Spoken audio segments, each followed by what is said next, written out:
राधे राधे दोस्तों। जिंदगी और संघर्ष एक बहुत ही महत्वपूर्ण विषय है जो हर इंसान के जीवन में एक महत्वपूर्ण भूमिका निभाता है। जिंदगी में सफलता प्राप्त करने के लिए संघर्ष अनिवार्य है। इसमें संघर्ष का मतलब होता है किसी भी परिस्थिति के साथ लड़ना और उससे निकलने के लिए प्रयास करना। जिंदगी में असफलता और परेशानियों का सामना करना हर किसी को पड़ता है, लेकिन वहीं जो इन संघर्षों से निकलकर आगे बढ़ते हैं वे हमेशा सफलता की चोटी पर पहुंचते हैं। इसलिए जिंदगी और संघर्ष दोनों ही अटल भाग हैं जो हमें महत्वपूर्ण जीवन सीख सिखाते हैं। जिंदगी में परेशानियों से जूझते जूझते हर इंसान के मन में तरह तरह के प्रश्न उठते हैं। उन प्रश्नों का उत्तर लेने के लिए कृपया गीता को पढ़िए। गीता पढ़ने के लिए कृपया अपने आप को अर्जुन की जगह पर रखिए और अर्जुन के प्रश्नों को अपने प्रश्न मानिए और उन प्रश्नों का उत्तर श्री कृष्ण जी के द्वारा दिए गए सुझावों को अपना उत्तर मान लीजिए। तभी गीता को आप अच्छे से समझ सकते हैं। तो आइए गीता का शुरुआत करते हैं पहले अध्याय से। कुरुक्षेत्र के युद्ध स्थल में सैन्य निरीक्षण। गीता का प्रथम अध्याय। धृतराष्ट्र कहते हैं, हे संजय, धर्म भूमि कुरुक्षेत्र में युद्ध की इच्छा से एकत्र हुए मेरे तथा पांडु के पुत्रों ने क्या किया। महाभारत में वर्णित धृतराष्ट्र तथा संजय की वार्ताएं इस महान दर्शन के मूल सिद्धांत का कार्य करती हैं। माना जाता है कि इस दर्शन की प्रस्तुति कुरुक्षेत्र के युद्ध स्थल में हुई, जो वैदिक युग से पवित्र तीर्थस्थल रहा है। इसका प्रवचन भगवान द्वारा मानव जाति के पथ प्रदर्शन हेतु तब किया गया जब वे इस लोक में स्वयं उपस्थित थे। धर्म क्षेत्र शब्द सार्थक है क्योंकि कुरुक्षेत्र के युद्ध स्थल में अर्जुन के पक्ष में श्री भगवान स्वयं उपस्थित थे। कौरवों का पिता धृतराष्ट्र अपने पुत्रों की विजय की संभावना के विषय में अत्यधिक संदिग्ध था। अतः इसी संदेह के कारण उसने अपने सचिव से पूछा। उन्होंने क्या किया? वह आश्वस्त था कि उसके पुत्र तथा उसके छोटे भाई पांडु के पुत्र कुरुक्षेत्र की युद्ध भूमि में निर्णयात्मक संग्राम के लिए एकत्र हुए हैं। फिर भी उसकी जिज्ञासा सार्थक है। वह नहीं चाहता था कि भाइयों में कोई समझौता हो। अतः वह युद्ध भूमि में अपने पुत्रों की नियति, भाग्य, भावी के भविष्य में आश्वस्त होना चाह रहा था। चूंकि इस युद्ध को कुरुक्षेत्र में लड़ा जाना था, जिसकी उल्लेख वेदों में स्वर्ग के निवासियों के लिए भी तीर्थस्थल के रूप में हुआ है, अतः धृतराष्ट्र अत्यंत भयभीत था कि इस पवित्र स्थल का युद्ध के परिणाम पर न जाने कैसा प्रभाव पड़े। उसे भली भांति ज्ञात था कि इसका प्रभाव अर्जुन तथा पांडु के अन्य पुत्रों पर अत्यंत अनुकूल पड़ेगा, क्योंकि स्वभाव से वे सभी पुण्य आत्मा थे। संजय श्री व्यास का शिष्य था, अतः उनकी कृपा से संजय धृतराष्ट्र के कक्ष में बैठे बैठे कुरुक्षेत्र के युद्ध स्थल का दर्शन कर सकता था। इसलिए धृतराष्ट्र ने उससे युद्ध स्थल की स्थिति के विषय में पूछा। पांडव तथा धृतराष्ट्र के पुत्र दोनों ही एक वंश से संबंधित हैं, किंतु यहाँ पर धृतराष्ट्र के वाक्य से उसके मनोभाव प्रकट होते हैं। उसने जानबूझकर अपने पुत्रों को कुरु कहा और पांडु के पुत्रों के वंश को उत्तराधिकारी से विलग कर दिया। इस तरह पांडु के पुत्रों अर्थात अपने भतीजों के साथ धृतराष्ट्र की विशिष्ट मन स्थिति समझी जा सकती है।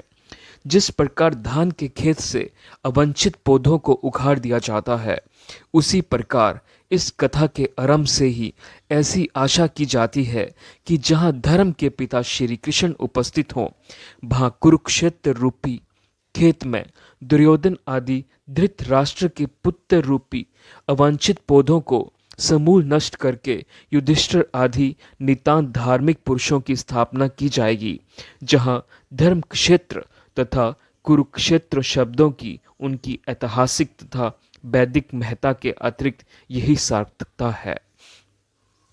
धृतराष्ट्र जन्म से अंधा था।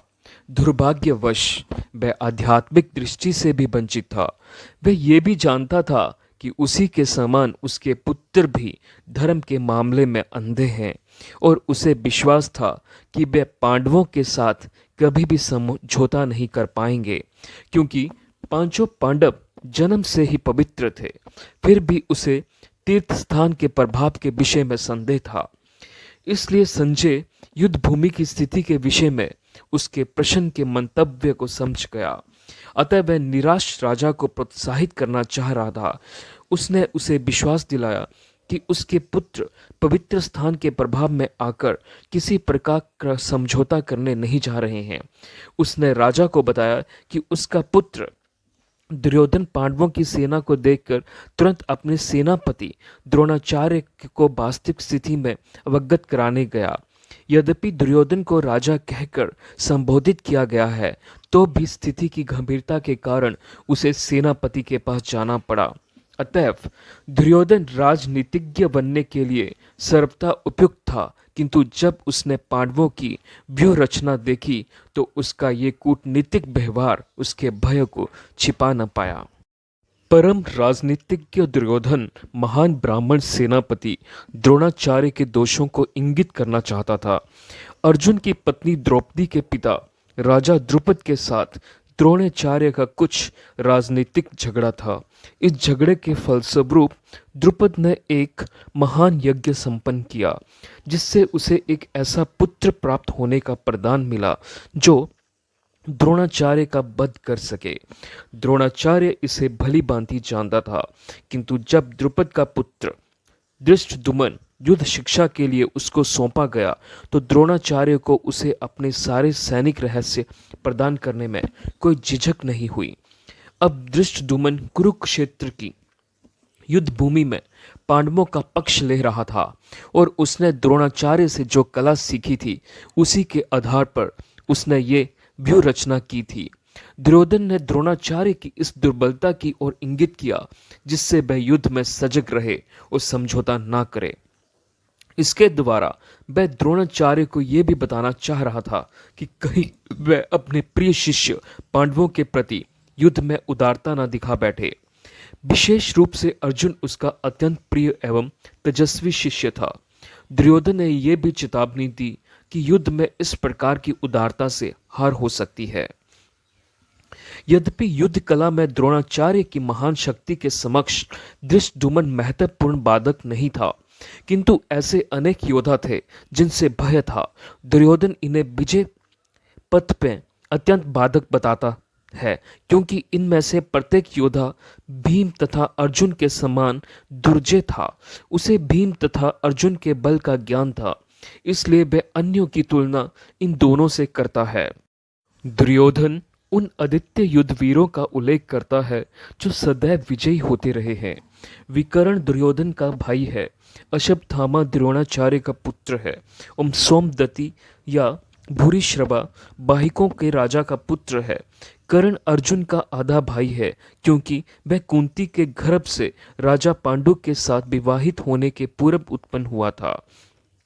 कृपाचार्य की जुड़वा बहन द्रोणाचार्य को ब्याही थी। ऐसे अन्य अनेक वीर भी हैं जो दुर्योधन के लिए जीवन त्याग करने के लिए उद्यत हैं। वे विविध प्रकार के हथियारों से सुसज्जित हैं और युद्ध विद्या में निपुण हैं। जहां तक अन्यों का यथा जयद्रथ, कृतवर्मा तथा शल्य का संबंध है, वे सब दुर्योधन के लिए अपने प्राणों की आहुति देने के लिए तैयार रहते हैं। दूसरे शब्दों में ये पूर्व निश्चित है कि वे अब पापी दुर्योधन के दल में सम्मिलित होने के कारण कुरुक्षेत्र के युद्ध में मारे जाएंगे। निस्संदेह अपने मित्रों की संयुक्त शक्ति के कारण दुर्योधन अपनी विजय के प्रति आश्वस्त था। यहाँ पर दुर्योधन ने तुलनात्मक शक्ति का अनुमान प्रस्तुत किया है। वह सोचता है कि अत्यंत अनुभवी सेना नायक भीष्म पितामह के द्वार विशेष रूप से संरक्षित होने के कारण उसकी सशस्त्र सेनाओं की शक्ति अपिरम्य है। दूसरी ओर पांडवों की सेनाएं सीमित है, क्योंकि उनकी सुरक्षा एक कम अनुभवी नायक भीम द्वारा की जा रही है, जो भीष्म की तुलना में नगण्य है। दुर्योधन सदैव भीम से ईर्ष्या करता था, क्योंकि वह जानता था कि यदि उसकी मृत्यु कभी हुई भी तो वह भीम के द्वारा ही होगी। किंतु साथ ही उसे दृढ़ विश्वास था कि भीष्म की उपस्थिति में उसकी विजय निश्चित है, क्योंकि भीष्म कहीं अधिक उत्कृष्ट सेनापति है। वह युद्ध में विजयी होगा, ये उसका दृढ़ निश्चय था। भीष्म पितामह के शौर्य की प्रशंसा करने के बाद दुर्योधन ने सोचा कि कहीं अन्य योद्धा ये न समझ ले कि उन्हें कम महत्व दिया जा रहा है। अतः दुर्योधन ने अपने सहज कूटनीतिक ढंग से स्थिति संभालने के उद्देश्य से उपयुक्त शब्द कहे। उसने बलपूर्वक कहा कि भीष्म देव निसंदेह महानतम योद्धा है, किंतु अब वे वृद्ध हो चुके हैं। अतः प्रत्येक सैनिक को चाहिए कि चारों ओर से उनकी सुरक्षा का विशेष ध्यान रखे। हो सकता है कि वे किसी एक दिशा में युद्ध करने में लग जाएं और शत्रु इस व्यवस्था का लाभ उठा लें। अतः ये आवश्यक है कि अन्य योद्धा मोर्चाओं पर अपनी अपनी स्थिति पर अडिग रहें और शत्रु को व्यूह न तोड़ने दें। दुर्योधन का पूर्ण विश्वास था कि कुरुओं की विजय भीष्म देव की उपस्थिति पर निर्भर है। उसे युद्ध में भीष्म देव तथा द्रोणाचार्य के पूरब सहयोग की आशा थी, क्योंकि वह अच्छी तरह जानता था कि इन दोनों ने उस समय एक शब्द में ही नहीं कहा था। जब अर्जुन की पत्नी द्रौपदी को असहाय अवस्था में भरी सभा में नग्न किया जा रहा था और जब उससे उनसे न्याय की भीख मांगी थी, ये जानते हुए भी कि इन दोनों सेनापतियों के मन में पांडवों के लिए स्नेह था, दुर्योधन को आशा थी कि वे इस स्नेह को उसकी तरह त्याग देंगे जिस तरह उन्हें दूत क्रीड़ा के अवसर पर किया था। कुरु वंश के वयोवृद्ध पितामह अपने पुत्र दुर्योधन का मनोभाव जान गए और उसके प्रति अपनी स्वाभाविक दयावश उन्होंने उसे प्रसन्न करने के लिए अत्यंत उच्च स्वर से अपना शंख बजाया, जो उनकी सिंह के समान स्थिति के अनुरूप था। अप्रत्यक्ष रूप में शंख के द्वारा प्रतीकात्मक ढंग से उन्होंने अपने हताश पुत्र दुर्योधन को बता दिया कि उन्हें युद्ध में विजय की आशा नहीं है, क्योंकि दूसरे पक्ष में साक्षात भगवान श्री कृष्ण है। फिर भी युद्ध का मार्गदर्शन करना उनका कर्तव्य था और इस संबंध में वे कोई कसर नहीं रखेंगे। भीष्म देव द्वारा बजाए गए शंख की तुलना में कृष्ण तथा अर्जुन के शंखों को दिव्य कहा गया है। दिव्य शंखों के नाद से ये सूचित हो रहा था कि दूसरे पक्ष की विजय की कोई आशा न थी, क्योंकि कृष्ण पांडवों के पक्ष में थे। जयसतु पांडुपुत्राणम यशाम पक्षे जनार्दन, जय सदा पांडु के पुत्र जैसों की होती है, क्योंकि भगवान कृष्ण उनके साथ हैं और जहाँ जहाँ भगवान विद्यमान हैं वहीं वहीं लक्ष्मी भी रहती है, क्योंकि वे अपने पति के बिना नहीं रह सकती। अतः जैसा कि विष्णु या भगवान कृष्ण के शंख द्वारा उत्पन्न दिव्य ध्वनि से सूचित हो रहा था, विजय तथा श्री दोनों ही अर्जुन की प्रतीक्षा कर रही थी। इसके अतिरिक्त जिस रथ में दोनों मित्र आसीन थे वह अर्जुन को अग्नि देवता द्वारा प्रदत्त था और इसे सूचित हो रहा था कि तीनों लोकों में जहां कहीं भी ये जाएगा वहां विजय निश्चित है। भगवान कृष्ण को हर्षिकेश भी कहा गया है, क्योंकि वे ही समस्त इंद्रियों के स्वामी हैं। सारे जीव उनके विनाश हैं, अतः जीवों की इंद्रियां भी उनकी इंद्रियों के अंश हैं। चूंकि निर्विशेषवादी जीवों की इंद्रियों का कारण बताने में असमर्थ हैं, इसलिए वे जीवों को इंद्रिय रहित कहने के लिए उत्सुक रहते हैं। भगवान समस्त जीवों के हृदय में स्थित होकर उनकी इंद्रियों का निर्देशन करते हैं, किंतु वे इस तरह निर्देशन करते हैं कि जीव उनकी शरण ग्रहण कर ले, और विशुद्ध भक्त की इंद्रियों का तो वे प्रत्यक्ष निर्देशन करते हैं। यहाँ कुरुक्षेत्र की युद्ध भूमि में भगवान कृष्ण अर्जुन की दिव्य इंद्रियों का निर्देश करते हैं, इसलिए उनको हर्षिकेश कहा गया है। भगवान के विविध कार्यों के अनुसार उनके भिन्न भिन्न नाम हैं। इनका एक नाम मधुसूदन है, क्योंकि उन्हें मधु नाम के असुर को मारा था। वे गौवों तथा इंद्रियों को आनंद देने के कारण गोविंद कहलाते हैं। वसुदेव के पुत्र होने के कारण इनका नाम वासुदेव है। देवकी को माता रूप में स्वीकार करने के कारण इनका नाम देवकी नंदन है। वृंदावन में यशोदा के साथ बाल लीलाएं करने के कारण ये यशोदा नंदन है। अपने मित्र अर्जुन का सारथी बनने के कारण पार्थसारथी हैं। इसी कारण उनका एक नाम ऋषिकेश है, क्योंकि उन्होंने कुरुक्षेत्र के युद्ध स्थल में अर्जुन का निर्देशन किया है। संजय ने राजा धृतराष्ट्र को अत्यंत चतुराई से ये बताया कि पांडु के पुत्रों को धोखा देने तथा राज सिंहासन पर अपने पुत्रों को आसीन कराने की ये अविवेकपूर्ण नीति श्लाघनीय नहीं थी। लक्षणों से पहले से यही सूचित हो रहा था कि इस महायुद्ध में सारा कुरुवंश मारा जाएगा। भीष्म पितामह से लेकर अभिमन्यु तथा अन्य पौत्रों तक, विश्व के अनेक देशों के राजाओं समेत उपस्थित सारे के सारे लोगों का विनाश निश्चित था। ये सारी दुर्घटना राजा धृतराष्ट्र के कारण होने जा रही थी, क्योंकि उसने अपने पुत्रों की कुनीति को प्रोत्साहन दिया था। जब भीष्म तथा दुर्योधन के पक्ष के अन्य वीरों ने अपने अपने शंख बजाए तो पांडवों के हृदय विदीर्ण नहीं हुए। इसका कारण स्वयं पांडव और भगवान कृष्ण में उनका विश्वास है। परमेश्वर की शरण ग्रहण करने वाले को किसी प्रकार का भय नहीं रहा जाता, चाहे वह कितनी ही विपत्ति में क्यों ना हो। युद्ध प्रारंभ होने ही वाला था। उपयुक्त कथन से ज्ञात होता है कि पांडवों की सेना की अप्रत्याशित व्यवस्था से धृतराष्ट्र के पुत्र बहुत कुछ निरुत्साहित थे, क्योंकि युद्ध भूमि में पांडवों का निर्देशन भगवान कृष्ण के आदेश अनुसार हो रहा था। अर्जुन की ध्वजा पर हनुमान का चिन्ह भी विजय का सूचक है, क्योंकि हनुमान ने राम तथा रावण युद्ध में राम की सहायता की थी, जिसे राम विजय हुए थे। इस समय अर्जुन की सहायता के लिए उनके रथ पर राम तथा हनुमान दोनों उपस्थित थे। भगवान कृष्ण साक्षात राम है, और जहां भी राम रहते हैं वहां उनका नित्य सेवक हनुमान होता है तथा उनकी नित्य संगनी वैभव की देवी सीता उपस्थित रहती है। अतः अर्जुन के लिए किसी भी शत्रु से भय का कोई कारण नहीं था। इससे भी अधिक इंद्रियों के स्वामी भगवान कृष्ण निर्देश देने के लिए साक्षात उपस्थित थे। इस प्रकार अर्जुन को युद्ध करने के मामले में सारा सत्परामर्श प्राप्त था। ऐसी स्थितियों में जिनकी व्यवस्था भगवान ने अपने शाश्वत भक्त के लिए की थी, निश्चित विजय के लक्षण स्पष्ट थे। यद्यपि श्री कृष्ण साक्षात श्री भगवान हैं, किंतु वे अहेतुकी कृपावश अपने मित्र की सेवा में लगे हुए थे। वे अपने भक्तों पर स्नेह दिखाने में कभी नहीं चूकते। इसलिए अर्जुन ने उन्हें अच्युत कहा है।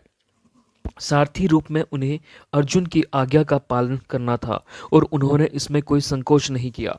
अतः उन्हें अच्युत कहकर संबोधित किया गया है। यद्यपि उन्होंने अपने भक्त का सारथी पद स्वीकार किया था, किंतु इससे उनकी परम स्थिति अक्षुण्ण बनी रही। प्रत्येक परिस्थिति में वे इंद्रियों के स्वामी श्री भगवान ऋषिकेश हैं। भगवान तथा उनके सेवक का संबंध अत्यंत मधुर एवं दिव्य होता है। सेवक स्वामी की सेवा करने के लिए सदैव उद्यत रहता है, और भगवान भी भक्त की कुछ न कुछ सेवा करने के लिए कोशिश में रहते हैं। वे इसमें विशेष आनंद का अनुभव करते हैं कि वह स्वयं आज्ञादाता न बने, अपितु उनके शुद्ध भक्त उन्हें आज्ञा दें। चूंकि वे स्वामी हैं, अतः सभी लोग उनके आज्ञा पालक हैं, और उनके ऊपर उनको आज्ञा देने वाला कोई नहीं है। किंतु जब वे देखते हैं कि उनका शुद्ध भक्त आज्ञा दे रहा है, तो उन्हें दिव्य आनंद मिलता है, यद्यपि वे समस्त परिस्थितियों में अच्युत रहने वाले हैं। भगवान का शुद्ध भक्त होने के कारण अर्जुन को अपने बंधु बांधवों से युद्ध करने की तनिक भी इच्छा न थी, किंतु दुर्योधन द्वारा शांतिपूर्ण समझौता न करके हठ धर्मिता पर उतारू होने के कारण उसे युद्ध भूमि में आना पड़ा। अतः वे ये जानने के लिए अत्यंत उत्सुक था कि युद्ध भूमि में कौन कौन से अग्रणी व्यक्ति उपस्थित हैं। यद्यपि युद्ध भूमि में शांति प्रयासों का कोई प्रश्न नहीं उठता, तो भी वह उन्हें फिर से देखना चाह रहा था, और यह देखना चाह रहा था कि वे इस अवांछित युद्ध पर किस हद तक तुले हुए हैं। ये सर्वविवादित था कि दुर्योधन अपने पिता धृतराष्ट्र की साठगांठ से पापपूर्ण योजनाएं बनाकर पांडवों के राज्य को हड़पना चाहता था। अतः जिन समस्त लोगों ने दुर्योधन का पक्ष ग्रहण किया था, वे उसी के समान धर्मा रहे होंगे। अर्जुन युद्ध प्रारंभ होने के पूर्व ये तो जान ही लेना चाहता था कि कौन कौन से लोग आए हुए हैं, किंतु उनके समक्ष समझौता का प्रस्ताव रखने की उसकी कोई योजना नहीं थी। यह भी तथ्य था कि वह उनकी शक्ति का, जिसका उसे सामना करना था, अनुमान लगाने की दृष्टि से उन्हें देखना चाह रहा था। यद्यपि उसे अपनी विजय का विश्वास था, क्योंकि कृष्ण उसकी बगल में विराजमान थे। अर्जुन को गुड़ाकेश कहा जाता था। गुड़ाका का अर्थ है नींद, और जो नींद को जीत लेता है वह गुड़ाकेश है। नींद का अर्थ अज्ञान भी है। अतः अर्जुन ने कृष्ण की मित्रता के कारण नींद तथा अज्ञान दोनों पर विजय प्राप्त की थी। कृष्ण के भक्त के रूप में वह कृष्ण को क्षण भर भी नहीं भुला पाया, क्योंकि भक्त का स्वभाव ऐसा ही होता है। यहाँ तक कि चलते अथवा सोते हुए भी कृष्ण के नाम, रूप, गुणों तथा लीलाओं के चिंतन से भक्त कभी मुक्त नहीं रह सकता। अतः कृष्ण का भक्त उनका निरंतर चिंतन करते हुए नींद तथा अज्ञान दोनों को जीत सकता है। इसी को कृष्णा भाव नामृत या समाधि कहते हैं।